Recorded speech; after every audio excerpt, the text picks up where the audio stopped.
라는 제목으로 하나님의 말씀 증거하도록 하겠습니다. 제목을 어떻게 좀 쉽게 잡으려고 했는데 이게 너무 복잡하거든요. 우리가 무너지면 그 위에 하나님은 다시 믿음을 세워주십니다. 1800년 중반에요. 나폴레옹 3세가 왕궁에서 연회를 열었습니다. 그래서 왕궁에서 연회를 열어가지고 왕족 그리고 저명한 인사, 그러니까 최고 손님 VVIP들에게는 알루미늄으로 만든 숟가락, 젓가락, 스푼 뭐 그런 것, 젓가락은 아니죠. 우리나라가 아니니까 스푼과 포크 그런 식기들을 제공했습니다. 그리고 그 왕족보다 한 단계 좀 낮은 귀족들 있잖아요. 그러니까 VVIP는 아니고 그냥 이례적으로 연애를 하니까 참석하는 이들에게는 그들의 식기나 그들의 수저는 금이나 은으로 된 식기를 주었습니다. 그러니까 한편으로 이제 사람들이 차별 아니냐 뭐 이런 이야기가 있었습니다. 금과 은을 줬다고 차별이라고 생각한 거예요. 왜냐하면 당시에는 알루미늄이 가장 비싼 금속이었기 때문입니다. 그 당시에는요, 이 알루미늄을 재련하는 기술이 발달하지 않았어요.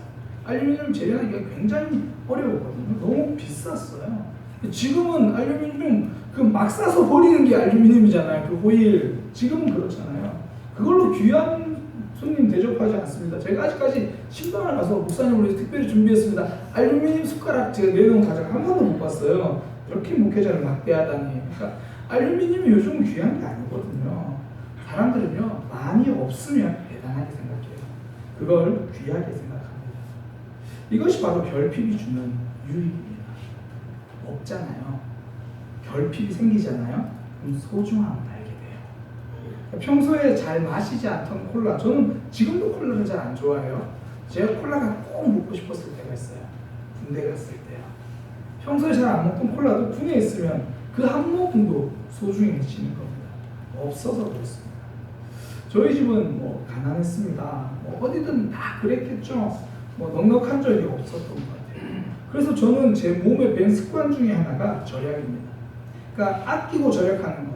그러니까 지금 가진 것을 소중하게 생각할 줄 아는 그거 가진 거죠. 저는 모르겠어요. 지금 아이가 없지만 예전 아내랑 그런 이야기를 한 적이 있어요. 우리가 아이가 나면 결혼 상대가 똑같은 조건의 결혼 상대가 있는데 엄마, 아빠 둘 중에 누가 더 좋을 것 같아? 가난한 집에서 생활한 사람. 그게 거기서 배우는 그런 게 있거든요. 사람들은 넉넉하면 큰 일을 할 수 있을 거라고 생각합니다. 그렇지 않습니다. 넉넉하면 상황을 변화시킬 수도 있어요. 뭐 예를 들어 그런 거죠. 강대상이 안 좋네, 바꾸면 돼요. 마이크가 안 좋네, 소리 안 좋네, 바꿔요. 넉넉하면 상황을 바꿀 수 있어요. 근데 결핍이 있으면요, 상황을 못 바꾸거든요. 그러니까 나를 바꿔요.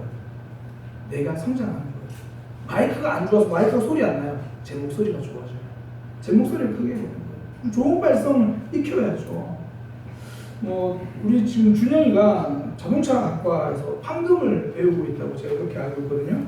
판금을 해요. 근데 사실 제가 알기로 준영이 좀 미안한 얘기지만 요즘 판금 기술자들은요, 그렇게 뛰어난 기술자들이 많이 없대요. 준영이는 뛰어난 기술자가 될 겁니다. 이게 그 옛날 이전의 기술자들을 따라가지 못해요. 왜 그러냐면 요즘 자동차 범퍼가 찌그러지잖아요. 그럼 판금하기보다 그냥 바꿔버려요. 이게 과잉 뭐 더 비싸게 보험 처리하는 게 아니라 인건비보다 바꾸는 게 싸대요. 그냥 요즘 다 바꿔버려요. 자재가 넉넉해서 그렇거든요. 근데 이전의 분들은 안 그래요. 실제로요, 드럼통을 펴가지고 버스 옆판을 만드신 분들이에요. 제가 대학교 때요, 현대자동차 협력업체에서 일한 적이 있습니다. 그때 이제 이것저것 할 때 자동차 시제품을 만드는 곳이에요. 거기는 그러니까 새로운 자동차 나오기 전에 그 모형을 만드는데, 그 자동차를 만드는데 이제 트럭, 굉장히 큰 트럭의 앞 머리를 부분을 만들었어요. 그런데 옆에서 다른 작업자가 작업하다가 중요한 부분이 찌그러져 버린 거예요. 이거는 다시 그걸 만들려면 판금 몇 개를 찍어서 용접하고 그런 다양한 절차가 있어요. 그걸 해야 되는데 이걸 어떡하지? 고민하는 거예요. 그때 반장님이 하는 말이, 저쪽 가서 김 기사님 좀 모셔와. 어떤 이제 되게 어르신이에요. 되게 연세 드신 분인데 그분을 모셔오라는 거예요. 그분이 오니까 형님 이거 좀 부탁합니다. 뭘 이런 걸, 그러면서 용접기 하나 딱 가지고 쫙 불에 달구더니 그거를 정말 미세하게 작은 안쪽으로 똑똑똑똑똑 두드리더니 30분에 똑같은 모양을 만드는 거예요. 그러니까 그분은 정말 판금인 기술자예요. 제가 그때 그분 얘기 들었어요. 어떻게 이게 가능합니까? 우리 때는 드럼통 피워가지고 버스 만들었어. 그게 과장이 아니에요. 자재가 없으니까요. 넉넉하지 못하니까 하나하나 자재 소중하게 여기면서 그 기술 익힌 게 내 것이 되는 겁니다. 그래서 진짜 큰일은요, 넉넉할 때 하는 게 아닙니다. 없을 때 합니다. 사람이 하거든요. 성장한 사람, 달라진 사람이 하는 거예요. 달라진 사람과 하는 거예요. 이런 결핍은 신앙생활에서도 큰 힘을 발휘합니다. 그게 오늘 본문 내용이에요. 12절에 보면 야곱아 내가 반드시 너희 무리를 다 모으며 내가 반드시 이스라엘의 남은 자들을 모으고, 이게 본문의 배경이 어떻게 되냐면 이스라엘 백성들이 포로로 끌려가게 될 것이다. 지금 그 포로로 가는 그 내용을 이야기하는 겁니다.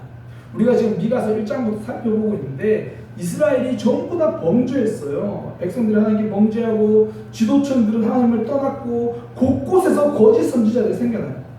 원래 믿음이 타락하면 지도자들부터 부패하고요, 거짓 선지자들부터, 그러니까 먹고 살기 위해서 예언하는 그런 사람들이 생겨나기 마련이거든요.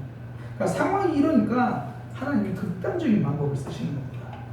이스라엘을 망하게 하시는 거예요. 그래서 포로로 끌려가게 하십니다. 그래서 그들을 모으신다. 그러니까 망하고 남은 자들 몇 명만 모아서 나라가 다 망해서 그 적은 인원만 포로로 끌고 갑니다. 결핍의 상황이잖아요. 더 이상 나라를 보면 소망이 없어요. 이 적은 인원 가지고 뭘 하지? 그렇게 우리 나라에 대한 소망이 없고 민족에 대한 소망이 없고 사람 숫자에 대한 소망이 없으니까 하나님에 대해서 간절해지는 거예요. 이스라엘이 번성했을 때보다 그 이스라엘이 번성했을 때 찾아보기 힘든 그 간절함이 그때 생겨나는 겁니다. 교만해질 틈이 없는 거예요. 다른 곳에 눈 돌릴 틈이 없는 거예요. 너무나 연약하니까 하나님만 보는 겁니다. 무엇보다 이스라엘 백성들이 바벨론 포로로 갈 때요, 이제 바벨론이 이스라엘을 공격하면서 예루살렘 성전이 무너집니다.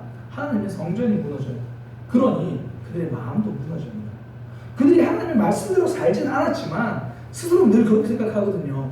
이 성전은 믿음의 상징이야. 하나님이 우리와 함께 하신다는 거야. 하나님이 우리와 함께 하신다는 상징으로 받아들였어요. 그러니까 그런 거죠. 우리는 하나님을 떠나도 하나님 우리를 안 떠나실 거야. 뭐 그런 생각들. 성전을 보면서 그 생각을 했거든요. 그러니까 우리는 무슨 일이 있어도 하나님의 백성이야. 그런 상징이 성전이었습니다. 근데 상징이 무너질 거예요. 예루살렘 성전이 무너질 겁니다. 그러면 마음이 무너져요. 원래 상징이 주는 힘이 큽니다. 뭐 우리나라 이제 어저께가 8월 15일이었잖아요. 독립운동할 때 그 태극기가 뭐라고? 그거 하나 지키기 위해서 수많은 사람이 목숨을 걸잖아요. 그 태극기가 뭐라고? 그 일본도 그거 없애려고 많은 군사들을 동원하잖아요. 태극기는 평범한 천조각이 아닙니다. 평범한 동그란 태극 마크가 아니라는 거예요. 그 상징이 곧 나라였고, 그 상징이 곧 정신이었고, 그 상징이 버티게 하는 힘이고, 그 상징이 기대는 언덕이에요. 그래서 일본은 그걸 무너뜨리려고 했거든요. 이스라엘 백성들에게 성전은요, 그 믿음의 상징이에요. 근데 그게 무너졌습니다. 이제 기댈 언덕이 사라진 거예요. 아무리 순종하지 않았어도, 아무리 말씀대로 살지 않았어도 나는 하나님의 백성이야. 그렇게 생각하던 그 비빌 언덕이 사라졌습니다. 제가 이제 복음을 전하다 보면, 또 교회 안에서도 복음을 전하다 보면, 교회에 오래 다니는 분들이 본인은 그냥 종교인이었다라는 걸 인정하기 어려워해요. 왜냐면 그게 비빌 언덕이기 때문에. 그러니까 내 모습을 보면, 내 중심을 보면 하나님에 대한 친밀함이 없는 거예요. 그러니까 종교적 열심은 있는데 신앙의 간절함이 없어요. 그러면 구원에 그 고백했던 거 있잖아요. 막 그 사형리 같은 거 따라하고 침례 받았고 세례 받았고 그게 상징이 되는 거예요. 그러니까 그거 붙들고 있는 거죠. 그래서 항상 새로운 신앙은요, 상징이 무너질 때 그때 시작되는 거예요. 그때부터 하나님과 관계가 깊어집니다. 새로운 믿음의 출발, 그 놀라운 시작이 가능하다는 거예요. 이스라엘 백성들도요, 성전이 무너지니까 그때부터 믿음이 세워지기 시작합니다. 성전이 사라지니까 믿음이 살아납니다. 거기서 하나님 붙들고 말씀 붙들고 살아나기 시작하는 거예요. 그전에는 성전이 소중했죠. 성전이 사라지니까 그 어떤 것도 의지할 수 없고 하나님만 소중해지는 겁니다. 신앙만 소중해지는 거죠. 내게 없어지니까 예배할 초소가 없어지니까 예배가 소중해지는 겁니다. 제가 이제 군대 갔다 와가지고 청년 때 선교 여행을 한번 청년들이랑 갔다 온 적이 있어요. 늘 가던 동남아 지역에 선교를 갔는데요. 저는 그곳에 가서 선교를 4박 5일 동안 마치고 나서 나눔을 했어요. 쭉 가서 뭘 느꼈나? 제가 그때 고백한 게 이거예요. 저는 그곳에 가서 한국 교회를 보고 왔습니다. 무슨 이야기냐? 거기는요, 그 당시에 굉장히 열악한 상황이었거든요. 빔 프로젝트 같은 것도 없고, 그 덥고, 밖에 막 우기여가지고 굉장히 덥고 막 그런데 빽빽하게 들어찬 거기에서 그 선교사님이 말씀하신 현지인이 또 통역하고, 그러니까 제가 보기에 제대로 전달은 되나 막 그런 생각이 드는데 나중에 초청하니까 사람들이 눈물 흘리며 반응하더라는 거예요. 눈물 흘리며 돌아오는 거예요. 저는 거기서 한국 교회를 갔습니다. 한국 교회는 정말 좋은 시설에서 에어컨 빵빵하게 나오고 예배 최고의 시설, 최고의 찬양팀이 하는데 예배에 감격이 없어요. 예배에 간절함이 없어요. 결핍이 없으니까 간절한 거 사라지더라는 거예요. 우리가 신앙생활 하다 보면 여러 가지 결핍이 찾아와요. 우리의 삶에서 여러 가지 결핍이 찾아와요. 결핍이 없는 신앙은 없습니다. 흔들리지 않는 신앙은 없습니다. 우리의 마음 수시로 무너집니다. 그렇게 무너진 자리에서 하나님은 새로운 일을 하시는 겁니다. 그리고 그 무너진 자리에서 우리 믿음의 소중함을 깨닫고요. 그렇게 무너진 자리에서 하나님을 더 붙들게 되는 겁니다. 그래서 우리가 나는 못합니다라고 무너지면 하나님은 그 무너진 터 위에 우리의 믿음을 새롭게 세워주시는 겁니다. 그럼 모세 보세요. 애굽의 왕자였다가 사람 죽이고 도망가잖아요. 다 무너졌어요. 그리고 40년 동안 광야에서 그냥 목동으로 지냈어요. 그때 하나님이 모세를 부르시거든요. 80년 후에 하나님을 모세를 부르십니다. 모세 마음이 얼마나 들었을 거예요. 하나님 40년 전에 저를 부르시죠. 그때 제가 왕자였거든요. 왕자의 그 힘이 있으면 제가 그때 했을 건데 하나님 아니면 60대에 저를 부르시죠. 그때는 제가 무릎 관절은 괜찮았거든요. 지금은 하나님 너무 힘들어요. 이것도 없고 저것도 없고 우리는 왕자면 더 잘할 것 같고요. 젊으면 더 잘할 것 같습니다. 그런데 하나님은 그 모든 게 무너진 자리에서 하나님만 남는다는 걸 알았습니다. 그걸 아셨기 때문에 모세를 부르시고 그때 모세의 고백 저는 아무것도 못합니다. 저는 아무것도 못합니다. 저는 아무것도 못합니다. 그때 하나님 하시는 말씀 내가 입을 만들었다. 내가 너를 만들었다. 모세의 자신감이 무너진 자리에 믿음이 세워지는 겁니다. 우리의 삶에서 없는 것 굉장히 많습니다. 그러나 그 없는 자리에 하나님이 새로운 일을 만들어 가실 거예요. 제가 부목사로 있을 때요. 부목회로 목회한 지 6년 정도 지났을 때입니다. 부산 침례교회에서 한 2년 정도 사역을 하고 3년차 중일 때 제가 굉장히 고민했던 게 있어요. 목회를 계속 해야 되나? 그런 고민을 한 적이 있어요. 성도님들 다 인정하시겠지만 제가 목회하기는 정말 안 좋은 성격이거든요. 저는 따뜻함이라고는 1도 찾아볼 수가 없어요. 그러니까 성도들이 막 마음 힘들고 상처받았다 그러면 찾아오면 저는 그냥 틀려서 그래요. 그걸 잘못해서 그래요. 얼마나 친절하게 다 알려주는지 몰라요. 얼마나 친절하게 다 지적해 주는지 몰라요. 그게 전 잘하고 있는 건 줄 알아서 나 역시 잘해. 역시 성도들이 꼭 필요한 말 해주는 거야. 나중에 그게 아니라는 거야. 이 성격 가지고 목회하겠나. 특별히 제 옆에서 함께 동역하던 분은 김현수 목사님이라는 분인데 굉장히 따뜻한 분이거든요. 그렇지. 저런 성격이 목회해야지. 저런 성격이 목회해야지. 저는 제 성격이 안 좋아서 목회를 못할 줄 알았어요. 그러다가 하나님께서 저에게 쭉 깨닫게 해주신 게 그래도 너 잘하는 건 있잖아. 뭐요? 말고 너 말대로 지적 잘하잖아. 잘 가르치잖아. 그걸로 목회하면 돼. 그때부터 하나님 저는 목회는 모르겠습니다. 설교는 잘할 자신 있습니다. 목회는 모르겠습니다. 말씀을 잘 가르칠 자신이 있습니다. 하나님은 저의 결핍을 통해서 결국은 제 부족한 것 내려놓고 하나님 붙들게 만드시더라고요. 하나님이 제게 주신 것이 무엇인지를 발견하게 만드시더라고요. 항상 우리는 무너짐을 경험해야 하나님이 우리에게 세우고 계신 것이 무엇인지를 발견하게 되는 겁니다. 장마비가 휩쓸고 지나가면요 어김없이 새싹은 자랍니다. 시몬이 예수님 부인하고 그렇게 그의 신앙이 한번 부인이라는 그런 넘어짐을 휩쓸고 나니까 진짜 제자 베드로가 되는 거예요. 수종자 요수아가요 모세가 죽고 나니까 의지할 사람이 없으니까 그제서야 지도자 여호수아가 생겨나는 겁니다. 저는 우리 모든 믿음의 지체들이 내가 지금 없는 자리, 결핍의 자리, 정말 힘들고 어려움을 휩쓸고 간 자리에 하나님이 무엇을 세우고 계신지를 주목할 수 있는 믿음의 삶이 되시기를 소망합니다. 관계적인 아픔을 휩쓸고 간 자리에 지금 무엇이 세워지고 있는가? 경제적인 결핍이 휩쓸고 간 자리에 하나님은 나에게 우리 삶에 무엇을 세워가고 있는가?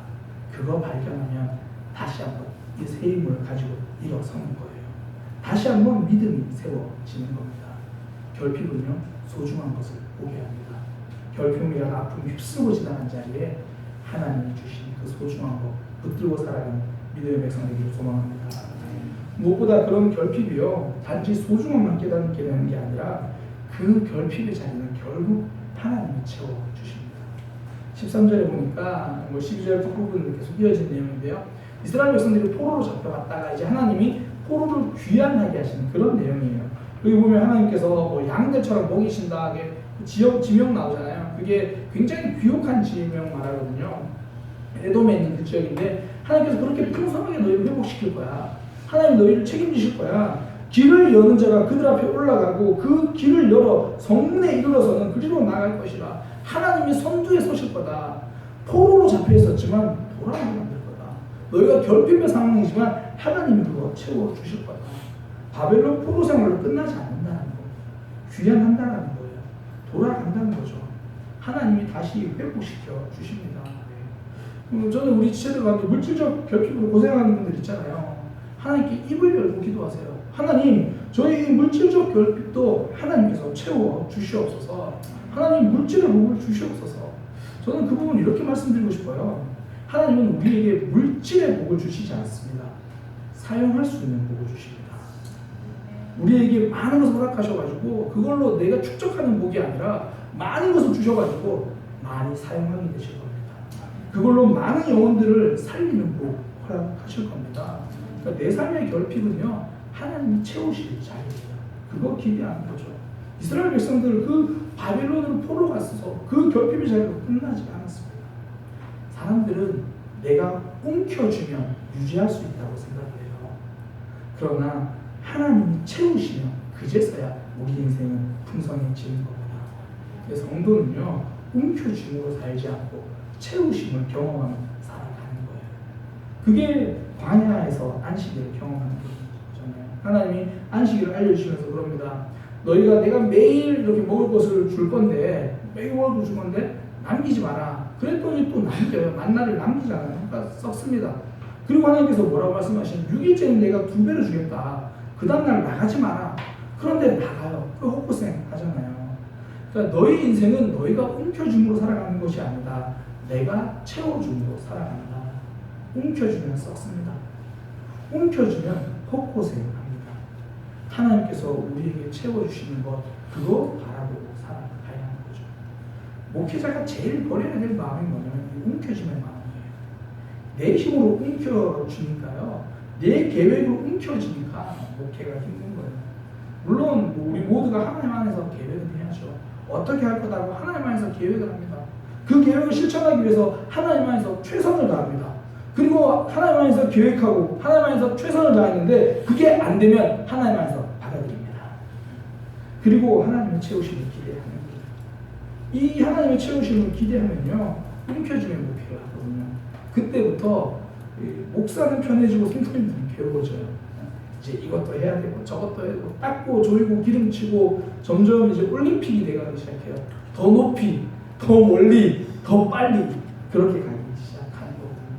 그게 움켜짐이죠. 우리가 기대해야 될 것은 내 힘에 움켜짐이 아니라 하나님의 채우심입니다. 톨스토이가 이런 얘기를 했어요. 가난의 고통을 없애는 방법은 두 가지다. 둘 중에 하나가 되면 돼요. 첫 번째, 재산을 늘리거나 그럼 가난의 고통이 없어져요.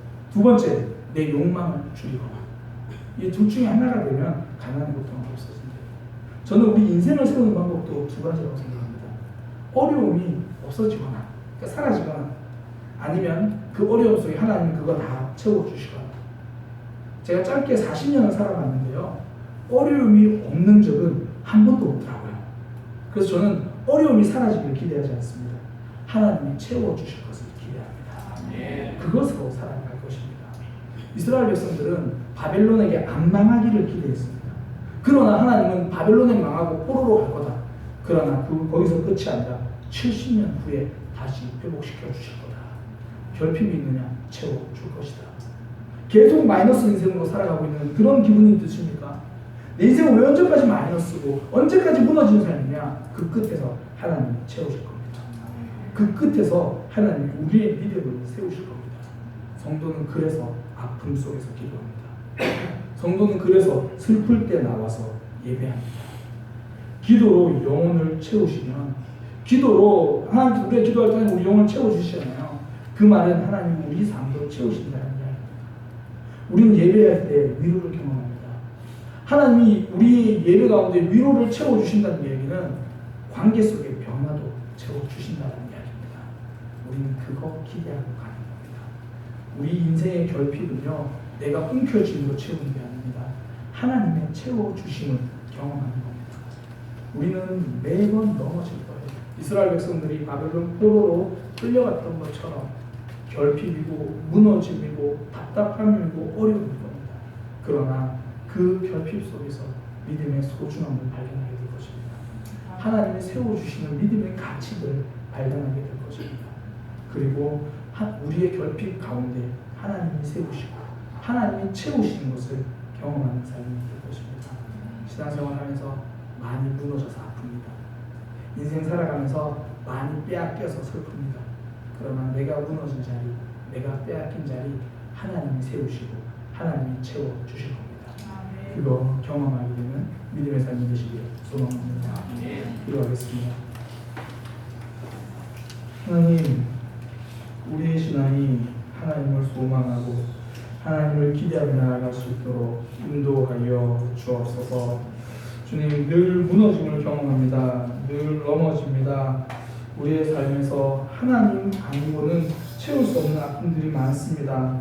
그때 하나님을 기억하고 하나님을 기대하고 하나님 붙들고 살아가는 우리의 믿음이 되도록 인도하여 주옵소서. 우리가 무너진 자리에 하나님께서 새로운 믿음을 세우실 것을 기대하며 이 밤에 기도하오니 주님 우리의 마음을 새롭게 하여 주옵소서. 예수님의 이름으로 기도 올립니다. 아멘.